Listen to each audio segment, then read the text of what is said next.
Nous sommes à la veille de la clôture du FESPACO 26e édition. La cérémonie s'annonce grandiose et solennelle avec l'arrivée cet après-midi des présidents du Rwanda et du Mali. En attendant le palmarès officiel qui sera connu demain, vous aurez dans ce journal les résultats des prix spéciaux proclamés ce soir même. Dans l'actualité également, cette année finie pour l'édition 2019 de l'exercice militaire dénommé Flintlock. Ils sont plus de 2000 soldats à avoir pris part à cet exercice. Dans ce journal, vous verrez la démonstration de leurs connaissances acquises pendant la formation. Une démonstration qui a été faite devant le président du Faso. Nous sommes le 1er mars, une date symbolique dans l'histoire du Burkina Faso et pourtant très peu connue par de nombreux Burkinabés. Le 1er mars 1919 intervenait la création de la colonie de la Haute-Volta, actuelle Burkina Faso. 100 ans après, les historiens souhaitent un meilleur souvenir de cette date. Vous les entendrez dans le dossier de ce journal. Mesdames, Messieurs, bonsoir. Merci de nous suivre. Cela dit, deux présidents africains sont arrivés cet après-midi à Ouagadougou. Il s'agit du président rwandais Paul Kagame et du président malien Ibrahim Boubacar Keïta. Ils sont dans la capitale burkinabé pour assister à la clôture de la 26e édition du FESPACO demain samedi. On suit le film de leur arrivée avec Konsun Koulibaly et Vincent Tchendrebugo. Le président rwandais est le premier à fouler le sol burkinabé aux environs de 15h15, accueilli par le président du Faso, Roch-Marc Christian Kaboré. Hymnes nationaux, honneurs militaires, avant que les deux chefs d'État s'entretiennent au salon d'honneur. À 16h30, c'est au tour de l'avion présidentiel malien de se poser sur le tarmac de l'aéroport international de Ouagadougou. Accompagné de son épouse, le président Ibrahim Boubacar Keïta est accueilli par le couple présidentiel burkinabé. Demain, samedi, les présidents Paul Kagame et Ibrahim Boubacar Keïta assisteront à la cérémonie de clôture de la 26e édition et cinquantenaire du FESPACO aux côtés de leur hôte Roch-Marc Christian Kaboré. Une cérémonie qui désignera le très convoité étalon d'or de Yenenga. En attendant demain, les prix spéciaux de cette édition du FESPACO sont connus. Au total, 17 prix spéciaux ont été décernés, au nom desquels le prix de l'Assemblée nationale qui est allé à Apolline Traoré pour son film d'errance. La cérémonie de proclamation et de remise des prix spéciaux est intervenue ce soir même au Senaza. Le palmarès complet avec Lassina Ouattara et Inoualkon Janine Kambiri. Au Senaza ce soir, l'acte 1 des récompenses de la 26e édition du FESPACO est activé. Le prix spécial Samben Ousmane va au long métrage Les armes miraculeuses de Jean-Pierre Bekolo. Deux prix spéciaux vont au film d'errance d'Apolline Traoré, celui de l'Assemblée nationale et celui de la commune de Ouagadougou. Le prix spécial de la Lonabé va au court-métrage Le Prince de Zalissa Zungrana. Le prix Thomas Sankara à Black Mamba de la Tunisienne Amel Gelati. Dougal les charognards d'Abdoulaye Dao et de Hervé Lengani remportent deux prix, celui de Signis et de Lyomoa. Le prix Félix Houphouët-Boigny du Conseil de l'Entente et celui de la CEDEAO vont au film Résolution de Boris Oué et de Marcel Sagné. Le prix de l'Union africaine pour la paix et la sécurité va au film Fatwa de Ben Mahmoud. Le prix de la critique cinématographique africaine va à la Marocaine Seyman Bargache avec son film Indigo. Deux prix spéciaux. Franchement, mes sentiments à chaud, c'est un immense honneur. Et d'avoir été sélectionné et en plus de reconnaître que le film il a plu à des gens, nous on ne peut être que satisfait. Vraiment, je suis très heureuse d'avoir ce prix et on verra ce qui va se passer après. Ce prix, c'est vraiment un cri de cœur pour la paix et dans tous nos peuples, la paix et surtout pas de guerre civile. Et on espère qu'on n'aura jamais ça encore. On est très satisfait de cette reconnaissance-là. Pour nous, c'était inattendu. Nous, on était déjà très fiers et satisfaits de pouvoir participer à ce FESPACO, à ce cinquantenaire, surtout par rapport à la thématique. Et c'est bien que notre travail en tant que jeunes soit reconnu aujourd'hui. Les prix spéciaux sont source de motivation supplémentaire pour stimuler la qualité des œuvres cinématographiques. Ils sont composés d'un trophée de chaque structure donatrice et d'un chèque dont la valeur varie entre 5 et 15 millions de francs CFA avec une enveloppe globale de 110 millions. Je voudrais au nom du Premier ministre donc féliciter tous les lauréats. Il y a donc un certain nombre de prix spéciaux qui ont été donnés, de valeurs différentes, mais que dans tous les jurys, on a salué la qualité du travail qui a été fait. C'est donc féliciter les lauréats de la part de son Excellence, M. Christophe Joseph Marie Dabiré, et également féliciter toutes les personnes qui, à travers ces prix spéciaux-là, accompagnent donc la création artistique et le monde du cinéma. Sur les 17 prix spéciaux décernés, 9 seront remis demain à la cérémonie officielle de clôture de la 26e édition du FESPACO qui aura lieu au stade municipal Issoufou Joseph Konombo.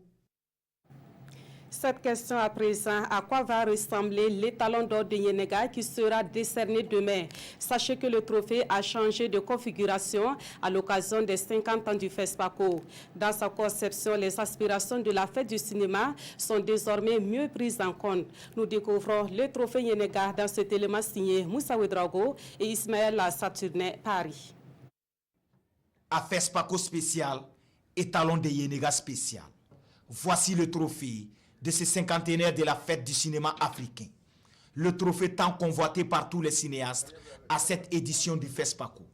Ici, les spécialistes de la sculpture présentent cet étalon de Yenega dans sa nouvelle version. J'ai bondi sur l'opportunité que m'offrait le 50e anniversaire du FESPACO pour proposer cette offre artistique-là qui représente un Yenega, un étalon de Yenega dépouillé, traité de manière cubique, pour reprendre le travail de nos braves sculpteurs du passé.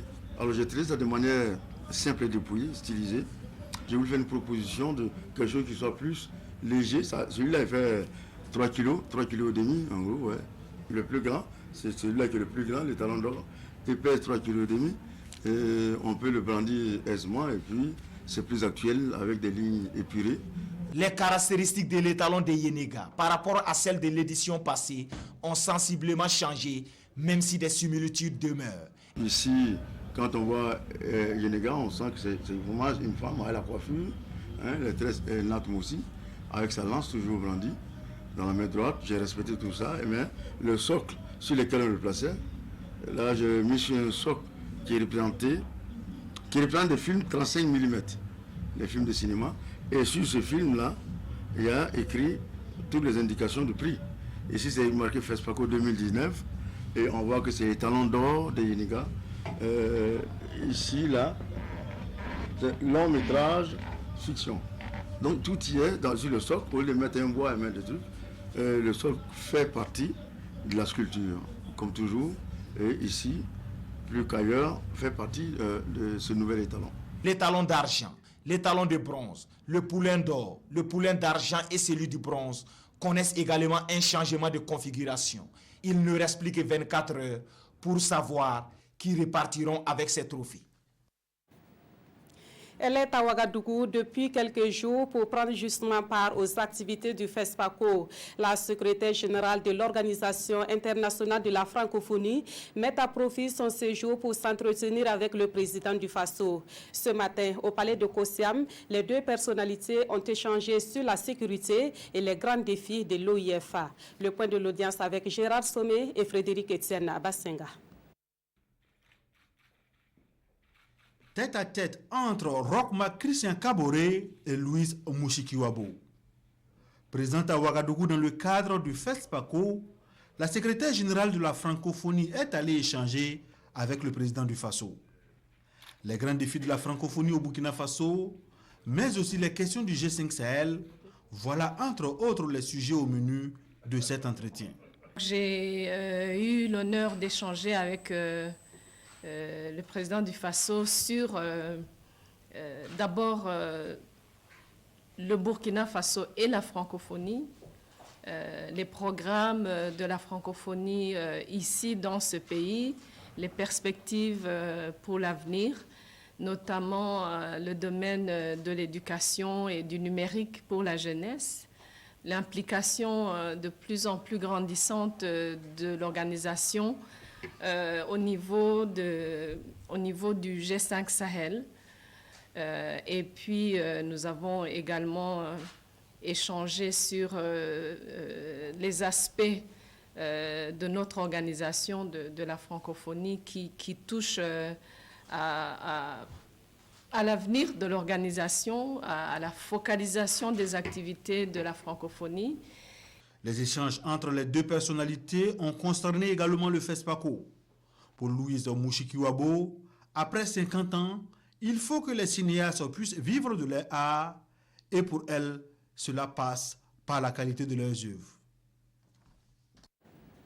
Et hier déjà, la secrétaire générale de l'OIF était aux côtés des autorités burkinabées pour l'ouverture d'un centre multimédia. Ce centre, logé au sein de la Commission nationale pour la francophonie, a pour mission principale de lutter contre l'ignorance au Burkina Faso. Pour cela, environ 7000 ouvrages et des ordinateurs sont mis à la disposition du public. Paul David Bambara, Sanoua Christina Koulibaly.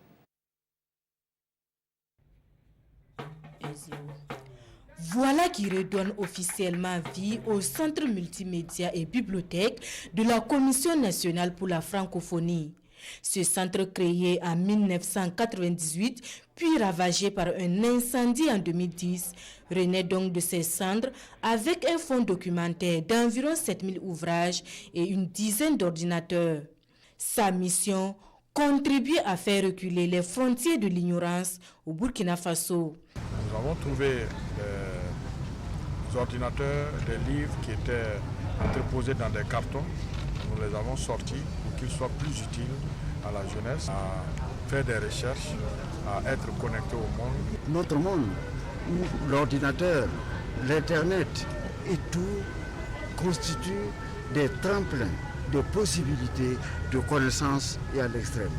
Mon plus grand souhait, c'est que la jeunesse entre dans ce centre et tire profit de toutes les connaissances qu'elle peut tirer. S'informer et se cultiver pour promouvoir le vivre ensemble, c'est l'esprit qui sous-tend l'ouverture du centre.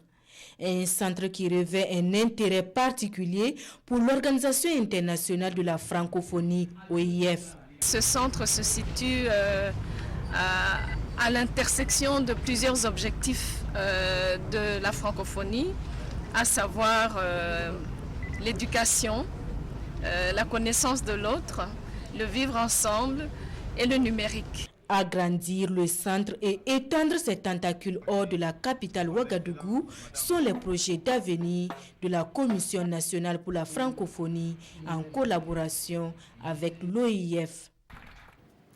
Autre titre de l'actualité, l'exercice militaire Flintlock s'est achevé ce 1er mars au camp Bilan Sacré de Kambouensé. Dans le cadre de cet exercice, plus de 2000 soldats ont renforcé leurs connaissances militaires. Des connaissances qu'ils ont démontrées ce matin devant le président du Faso lors de la cérémonie de clôture de Flintlock 2019. Nous voyons cela avec Adama Guiti et Omar Zambri.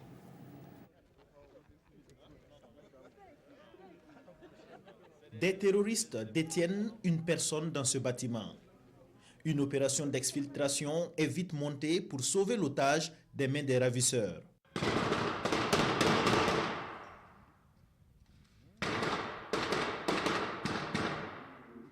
En quelques secondes, les forces spéciales de l'armée prennent d'assaut le bâtiment, neutralisent les terroristes et à l'aide de fumigènes procèdent à l'exfiltration de l'otage. Une simulation exécutée sous l'œil intéressé du chef suprême des armées, le président Roch-Marc Christian Kaboré. Nous sommes au camp militaire Bila Zagré à la cérémonie de clôture de l'exercice militaire multinational Flintlock 2019. Je voudrais dire que ce type d'exercice est important parce que c'est un partage d'expérience, c'est également un aguerrissement aux opérations de nos différentes troupes. Et c'est une amélioration également de l'esprit de coordination.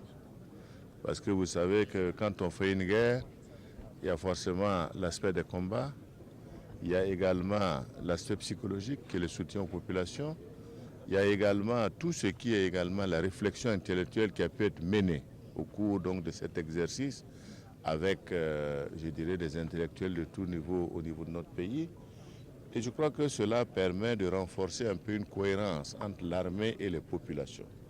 Et je pense que nous devons apprécier positivement ce type d'exercice et souhaiter que les forces conjointes du G5 qui participent à cet exercice puissent en tirer les meilleurs bénéfices. En plus de cet exercice de libération d'otages, les militaires se sont aussi exercés au Sopara et autres cas pratiques. Les unités spéciales s'entraînent toujours pour ne pas perdre la main et les habitudes. Voilà, donc le flintlock c'est bien. Et ensuite, là où c'est encore bon, c'est que ça permet de travailler dans un environnement multinational. Pour cette année, Flintlock a installé son poste de commandement central à Ouagadougou le temps de l'exercice militaire. Un exercice financé par le gouvernement américain. Nous sommes contents de financer et de travailler main dans la main avec les participants de plus de 30 pays ensemble pour Flintlock 2019. C'est un exercice qui était focalisé sur les menaces contemporaines auxquelles la région fait face. Au total, l'exercice militaire multinational a mobilisé plus de 2000 hommes issus de 32 pays. Fait marquant, cette édition a connu l'entrée en scène des instructeurs militaires africains. L'édition 2020 sera organisée en Mauritanie. Voilà qui nous amène à ce communiqué de l'état-major général des armées. Dans la matinée du 28 février 2019 vers 11h, une patrouille de la gendarmerie nationale a essuyé des tirs d'un groupe terroriste à Kienkelnoba, une localité située à environ 40 km au nord de Arbinda, province du Soum, région du Sahel. La riposte de la patrouille a permis de neutraliser 8 assaillants et de récupérer un lot important de matériel après ratissage de la zone. Ce matériel est entre autres composé d'une motocyclette, d'un tricycle, d'un stock de vivres, d'une tenue militaire étrangère et divers objets servant à la fabrication d'engins explosifs à improviser. Le chef d'état-major général des armées félicite la patrouille pour sa réaction vigoureuse et professionnelle et salue la détermination et l'engagement de l'ensemble des unités déployées dans le cadre de la sécurisation du territoire national. Il réitère son appel aux populations à respecter les consignes de sécurité prescrites. Et puis cet autre communiqué de la Direction générale du protocole d'État à l'occasion de la cérémonie officielle de découverte de la statue du président Thomas Sankara et des stèles de ses 12 compagnons martyrs placés sous le très haut patronage de son Excellence M. Roch-Marc Christian Kaboré, président du Faso, et le parrainage de son Excellence M. John Jerry Rawlings, ancien président de la République du Ghana. La Direction générale du protocole d'État convie l'ensemble des corps constitués de l'État le samedi 2 mars 2019 à partir de 8h au Conseil de l'Entente, côté nord de la radio nationale du Burkina.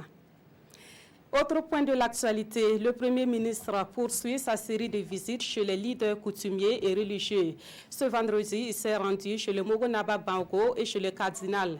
Une visite de courtoisie mise à profit pour demander une fois de plus le soutien des responsables coutumiers et religieux pour l'unité et l'épanouissement social des Burkinabés. Salifou Belem, Ismaël Dilouma, Sirima. Le Premier ministre au palais du Mogonaba. Christophe Dabiré est allé lui exposer la mission qui lui est confiée. Il a profité de demander au Mogonaba son soutien pour la réussite de cette mission. Notre pays a besoin de paix, notre pays a besoin de réconciliation, notre pays a besoin d'unité. Et ce sont ces personnes ressources-là qui peuvent contribuer à la réalisation de ces grandes valeurs traditionnelles de notre pays. Avant de prendre congé du Mogonaba, le Premier ministre semble avoir trouvé une oreille attentive. Sa Majesté a rassuré au Premier ministre qu'en vertu des pouvoirs traditionnels qui lui sont conférés, il l'accompagnera dans sa mission pour le succès de la réconciliation nationale, de la paix dans le pays et le développement. Après le palais du Mogonaba, le Premier ministre est allé saluer le cardinal Philippe Ouédraogo. Il était accompagné des autres évêques du Burkina. À ce niveau, la visite de courtoisie a tourné à une visite de travail. Ils ont immédiatement posé un certain nombre de préoccupations qui concernent l'évolution de notre pays, le bonheur du peuple burkinabé. Et ils ont essayé de s'enquérir des dispositions que le Premier ministre va prendre pour permettre à ce que notre vivre ensemble puisse se consolider. Le Premier ministre a également reçu des assurances de la part des évêques du Burkina. Nous lui donnons notre disponibilité. Nous avons toujours accompagné, j'allais dire, les autorités. Et bien sûr en disant ce que nous pensons et ce qui semble aller du côté du bien commun, mais ça reste des conseils. Quelques-uns de ces conseils portent sur la question sécuritaire, de même que sur la question de la réconciliation nationale. Ce vendredi toujours, mais cette fois à la primature, le chef du gouvernement a reçu les ministres ivoiriens et burkinabés en charge des transports. Les échanges ont porté sur le projet de réhabilitation du chemin de fer Abidjan-Ouagadougou-Kaya, un projet dont les travaux seront bientôt lancés. L'autre projet évoqué à cette audience, c'est celui de l'autoroute Abidjan-Ouagadougou. Urbain Benito Somé, Sanoua Christina Koulibaly. Projet de réhabilitation du chemin de fer Abidjan-Ouagadougou-Kaya, le lancement des travaux se fera au premier semestre de cette année 2019. Au Premier ministre burkinabé, les ministres ivoiriens et burkinabés en charge des transports sont venus faire le point des avancées enregistrées par le projet de part et d'autre des deux pays, mais aussi et surtout parler de l'exploitation future des rails. Le Premier ministre nous a aussi instruit de pousser les réflexions en ce qui concerne l'utilisation de ce chemin de fer. Donc avec mon homologue, nous allons très rapidement faire aussi, mener des réflexions, faire une étude pour que ce train, ce chemin de fer, soit aussi un chemin de fer qui apporte, c'est vrai qu'on va transporter de la marchandise, mais que nous allions au-delà, pour que ce soit un chemin de fer qui fasse revivre toutes les petites localités, surtout le parcours qui sont traversés par ce chemin de fer. Également au menu de ces échanges, un autre projet commun et cher aux deux pays, la construction de l'autoroute Abidjan-Ouagadougou. En Côte d'Ivoire, à l'horizon 2021, donc dans deux ans à peu près, l'autoroute sera donc à Bouaké. Et nous sommes heureux aussi donc, de constater que du côté donc, du Burkina Faso, les études sont achevées, des discussions sont en cours pour que la première phase de réalisation de l'autoroute entre Ouagadougou et Bobo-Dioulasso puisse commencer. Amadou Koné, ministre ivoirien des Transports, a saisi l'occasion pour féliciter Christophe Marie-Joseph Dabiré pour la confiance en lui placée par le président du Faso. Dans l'actualité également, la dynamique est en marche afin que le vote des Burkinabés de la diaspora soit une réalité en 2020. Des missions consulaires sont désormais à la tâche pour délivrer des cartes nationales d'identité et des passeports aux Burkinabés de l'extérieur. Cette opération spéciale a été lancée hier à Niamey par le ministre de l'Intégration et des Burkinabés de l'extérieur. Le reportage de nos envoyés spéciaux Yacouba Gamene et Olopoda. Le vote des Burkinabés de l'étranger, c'est un engagement du chef de l'État et l'étape décisive. Avant cette heureuse première, pour les Burkinabés de l'étranger, c'est l'enrôlement biométrique et la délivrance des documents de votation, notamment la carte nationale d'identité et le passeport. Niamey, qui reçoit la visite du ministre Paul-Robert Tiendrebego, fait office de test pour une réussite de cette opération à l'échelle des 25 circonscriptions identifiées. Tout le monde voit que ça va permettre à nos compatriotes à l'extérieur de participer aux élections, mais c'est surtout aussi des pièces d'identification. Je pense que lorsqu'on vit à l'extérieur, on a besoin d'avoir la documentation pour pouvoir être en règle. Cela fait des années qu'en réalité, le vote de Burkinabé est inscrit. Mais il fallait bien qu'on concrétise cette promesse-là. Et vous voyez qu'en 3 ans de pouvoir, le président du Faso a commencé à le concrétiser. Ça fait presque 10 ans. Nos compatriotes attendaient. Donc c'est le bon moment pour nous d'avoir ces documents. Vraiment, nous sommes heureux, nous sommes contents. À ce jour, nous avons environ 5000 Burkinabés qui sont enregistrés au niveau du consulat général. Mais cela ne représente qu'une faible partie, un faible pourcentage du taux de Burkinabés résidant au Niger, que nous estimons à 750 000 Burkinabés environ. Pour se donner toutes les chances d'atteindre les résultats fixés à cette opération inédite, une équipe de l'Office national d'identification est à la tâche. Le consulat général nous a fixé l'objectif de 3000 Burkinabés à enrôler dans la période. C'est pourquoi le nombre de personnes ici est calculé en fonction de la capacité et aussi de l'objectif à atteindre. Les 6 techniciens de l'ONU déployés ici à Niamey ont 2 semaines pour enrôler le plus grand nombre de Burkinabés vivant au Niger. Nous sommes le 1er mars et certains d'entre vous ignorent certainement que cette date est symbolique dans l'histoire du Burkina Faso. Ce 1er mars 2019 marque en effet les 100 ans de la création de la colonie de Haute-Volta. Pourquoi cette date donc semble passer inaperçue chez bon nombre de Burkinabés? Explication et cours d'histoire dans ce dossier signé Mané Kayen et Mireille Carole Tougouma. Mars 1919. Ça ne me dit rien. En 1919, je pense à la création de la Société des Nations. Voilà, mais particulièrement au Burkina Faso, cette date me dit moins de choses. Le 1er mars 1919, c'est ça. Et je crois savoir que c'est la date de création de la Haute-Volta, notre pays, devenu aujourd'hui le Burkina Faso. La colonie de la Haute-Volta a 100 ans aujourd'hui. Ancienne colonie de l'Afrique occidentale française, elle est créée en 1919, précisément le 1er mars. Le 1er mars 1919, par décret, la Volta fut créée suite au démembrement du Haut-Sénégal-Niger qui regroupait les actuelles républiques du Mali, du Niger et du Burkina Faso. C'était une très vaste colonie et l'administration n'était pas facile, dans la mesure où l'administrateur était un peu éloigné des administrés. Cette époque, certains s'en souviennent de par l'histoire racontée par leurs parents ou à travers des recherches sur ce passé. Et le 1er mars 1919, pour moi, représente l'acte officiel de la soumission et de la dépendance.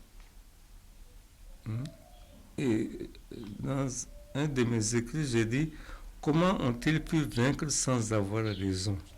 Pour eux, c'était un acte officiel, ils disent, de pacification.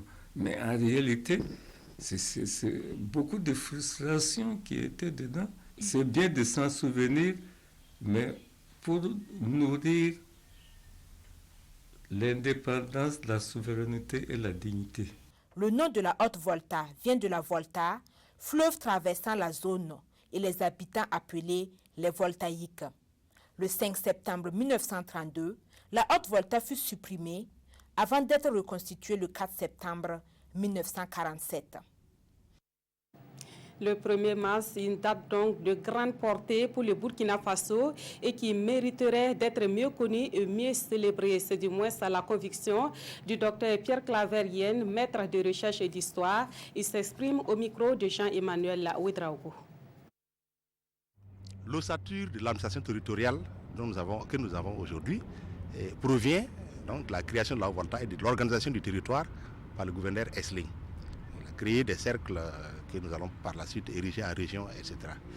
Et dans le moyen terme, je pense que cette entité artificielle, au départ, a, pendant 13 ans, mûri. L'esprit d'être les mêmes dans une entité artificiellement créée s'est renforcé, tant et si bien qu'il y a eu une naissance précoce du patriotisme, voire du nationalisme à Haute-Volta, lorsque le colon a décidé de supprimer cette colonie, donc en 1932. Maintenant, si vous prenez de long terme, il faut être clair là-dessus. Si nous avons aujourd'hui un territoire national que nous défendons, dans des frontières reconnues, si nous avons une identité nationale, c'est la conséquence lointaine de l'acte de 1919. Eh bien, nous avons un devoir de mémoire, parce que ce soit la date de 1919 ou d'autres dates, je pense que nous ne sommes pas très rigoureux là-dessus. Il y a des dates qui passent sans même qu'on se rende compte. Alors, les politiques, les citoyens et les historiens doivent davantage travailler à faire connaître les temps forts de la trajectoire de notre État. Et je pense que sur ces points, beaucoup de choses sont en train d'être mises en place afin que la date ne soit plus une date oubliée. Dernier épisode de la semaine du feuilleton procès du putsch de 2015. Les témoins continuent de se succéder à la barre pour éclairer le tribunal militaire. Ce vendredi, 12 officiers supérieurs de la gendarmerie, que sont les colonels-majors Mamadou Traoré et Touandamba Koulibaly, ont livré leur témoignage sur les événements de septembre 2015. Des détails dans ce compte-rendu de Zoubavier David Dabiri. Le colonel-major Mamadou Traoré, directeur de l'analyse stratégique au ministère de la Défense en septembre 2015, est à la barre. Après sa prestation de serment, il déclare avoir été associé à 2 réunions lors des événements. À la première en date du 16 septembre 2015, le général Djendjéré expliquait à la hiérarchie militaire les raisons de l'arrestation des autorités de la transition. Situation politique délétère, nouveau statut des forces armées nationales et le projet de dissolution du RSP. Est-ce qu'à partir de l'exposé des faits, vous avez compris qu'il s'agissait d'un putsch? Questionne maître Hervé Kam des partis civils. Affirmatif, répond le témoin qui poursuit. Après l'exposé des motifs, le général Djendjéré a demandé à la hiérarchie militaire de l'accompagner. Nous lui avons opposé un nom catégorique, martèle le témoin, qui précise que la hiérarchie militaire a demandé la libération des autorités avant toute initiative. Comme avec un nom catégorique, une réunion peut durer de 17h à 4h du matin, s'étonne maître Zaliatou Aouba de la Défense. Le témoin rétorque par une citation « Quand il n'y a plus de braise dans le foyer, les chiens peuvent entrer s'y coucher. Vous n'êtes pas militaire, vous ne pouvez pas comprendre, une crise du genre ne se résout pas en 10 minutes. » L'avocate reste dubitative sur la réponse donnée. Le témoin maintient sa déposition. Une brève altercation s'engage entre les deux avant que le témoin ne continue sa déposition. Toujours selon le colonel-major Mamadou Traoré, le général Djendjéré et le colonel-major Borema Kiré sont partis porter ce message aux éléments du RSP avant de revenir faire un compte-rendu. Ils ont dit que les éléments refusaient la libération des autorités. Nous avons donc mandaté l'ancien président Jean-Baptiste Ouedraogo, le cardinal Paul Ouedraogo, le chef d'état-major général des armées et le colonel-major Alassane Monet pour les rencontrer. Cette deuxième rencontre fut aussi un échec, s'est indigné l'ancien patron de la gendarmerie nationale.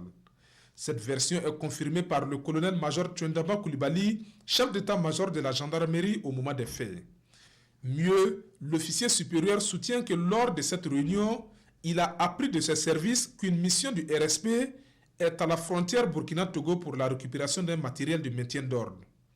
Le lieutenant Borema Zagré, le commandant Abdoulaziz Korogo, le colonel-major Borema Kiré et le général Gilbert Djendjéré sont tous appelés à la barre. Le lieutenant Zagré soutient que la mission frontière Burkina-Togo s'est tenue dans la nuit du 17 au 18 septembre 2015. Le commandant Korogo confirme les va-et-vient du général Djendjéré pour convaincre la troupe. Le colonel-major Borema Kiré et le général Djendjéré, eux, s'inscrivent dans une dénégation totale des faits, pour paraphraser maître Guy Hervé Kam. Sur la question des écoutes téléphoniques, le colonel-major Touandamba Koulibaly déclare et persiste, je cite, « La gendarmerie nationale n'a pas de table d'écoute en ce qui concerne les renseignements. » Malgré les rires moqueurs des accusés sur le sujet, l'ex-patron de la gendarmerie nationale reste stoïque. L'audience reprend le lundi 4 mars 2019 à 9h au tribunal militaire de Ouagadougou. Et puis en bref, sachez que tout à l'heure, vous pourrez suivre en direct sur la RTB la finale de l'événement Miss Université 2019. Elles étaient plus de 160 au départ. Et ce soir, c'est parmi les 20 filles déjà sélectionnées que sortira la nouvelle Miss Université. Miss Université 2019, c'est à suivre donc sur la RTB en direct de la salle des banquets de Ouaga 2000 et c'est à partir de 21h. Un mot de l'actualité à l'étranger. Sa tête est désormais mise à prix. Les États-Unis offrent $1 million pour retrouver Hamza Ben Laden. Le fils d'Oussama Ben Laden est qualifié de dirigeant émergent d'Al-Qaïda. Celui qui est activement recherché par Washington a plusieurs fois juré de venger la mort de son père. Les États-Unis offrent une récompense pouvant atteindre $1 million pour toute information permettant de retrouver Hamza Ben Laden. Il est le fils d'Oussama Ben Laden, ancien dirigeant d'Al-Qaïda, groupe terroriste à l'origine des attentats du 11 septembre 2001 aux États-Unis. Hamza était déjà sur la liste noire américaine des personnes accusées de terrorisme. Considéré comme le successeur désigné d'Oussama Ben Laden à la tête du réseau terroriste, Il serait aujourd'hui un dirigeant émergent d'Al-Qaïda. Depuis au moins août 2015, Hamza publie des messages audio et vidéo sur Internet invitant ses partisans à lancer des attaques contre les États-Unis et leurs alliés occidentaux. Il a menacé de lancer des attaques contre les États-Unis en représailles au meurtre de son père.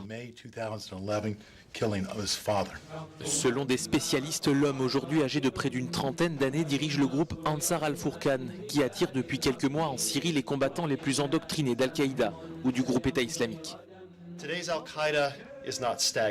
Al-Qaïda est en train de se reconstruire et continue de menacer les États-Unis et nos alliés. Au cours des dernières années, l'attention du monde entier s'est naturellement portée sur la menace que représente le groupe État islamique. Al-Qaïda a été relativement calme pendant cette période, mais c'est une pause stratégique, pas une capitulation. Ne vous y trompez pas, Al-Qaïda conserve à la fois la capacité et l'intention de nous frapper. Le département d'État américain ignore s'il se trouve en Syrie ou en Iran. Il pourrait aussi se situer à la frontière entre l'Afghanistan et le Pakistan, d'après certaines sources. Le Pakistan, là où son père a été abattu par les forces spéciales américaines en 2011, 10 ans après les attentats meurtriers qu'il avait coordonnés. Voilà qui met fin à ce journal, l'unique édition de cette soirée. Merci de l'avoir suivi et merci de votre fidélité à la RTV.